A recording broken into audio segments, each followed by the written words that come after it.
Hey all, I just wanted to make a quick vid on the new PTB, trying to explain the perks and powers somewhat, so we'll just start with the Survivor, Yun-Jin Lee. Sorry if I butchered that name, I don't know. The first perk, it's called Fast Track. This is basically a gen-oriented perk where whenever another Survivor is hooked, you gain a token, and once you consume all these tokens using a great skill check on the generator, it grants a 1% bonus progression.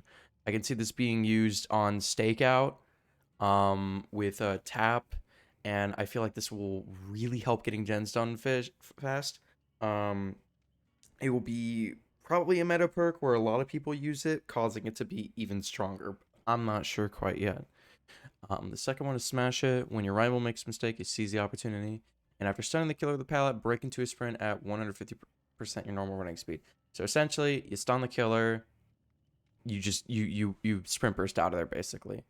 I kind of wish you could have thrown something at the killer with the new exhaustion perk. That would have been really cool to cause a stun, but that's okay. This is a pretty cool perk, I think. I think this will probably replace Sprint Burst or Lithe being like one of the better ones. So I'm glad to see this one here.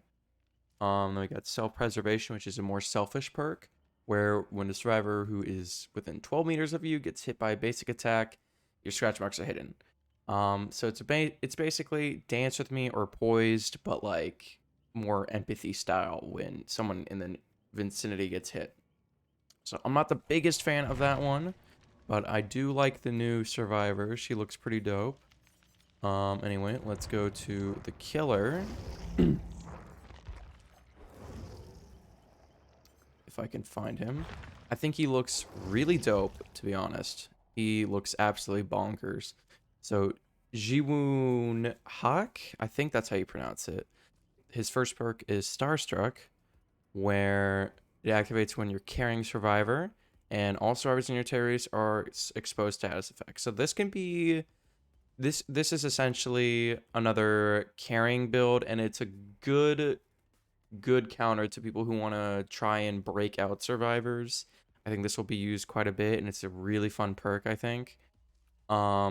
Crowd control. The entity blocks a window for 10 seconds after survivor performs a rushed vault through it. So it just seems like another version of Cruel Limits or Bamboozle.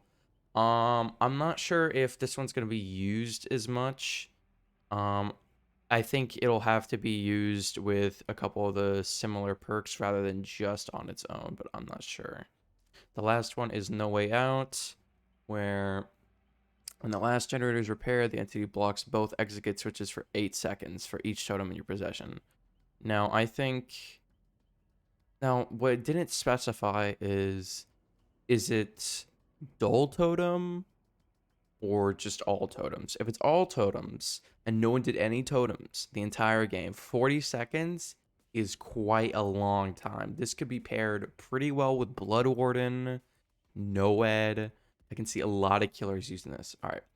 Now he's about the base, good base speed, smaller tear radius, and average height. Let's look at his power.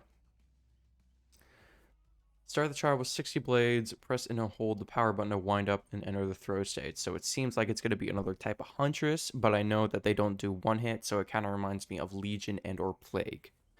Tap the attack to throw a single blade or hold down the attack button to unleash a flurry of blades. That sounds pretty cool. And then it's like Huntress where you restock at a locker. That's pretty basic, yeah. A laceration meter increases each time they're hit by a blade, so I feel like that's kind of like Ghostface, where the bar goes over and over the more you stalk them. Charge decrease if they have not been hit by a blade for a short time. So essentially kind of like Ghostface. Main event, each blade hits the event meter. Once full main event can be activated by pressing the ability button. Trickster temporarily unleashes his full potential, wielding unlimited amount of blades. That is terrifying. But yeah, I think this power will be pretty fun to use. I always thought that a throwing knives killer would be dope in DBD, and I'm finally glad they brought that in. So yeah, that's the perks and power for both survivor and killer.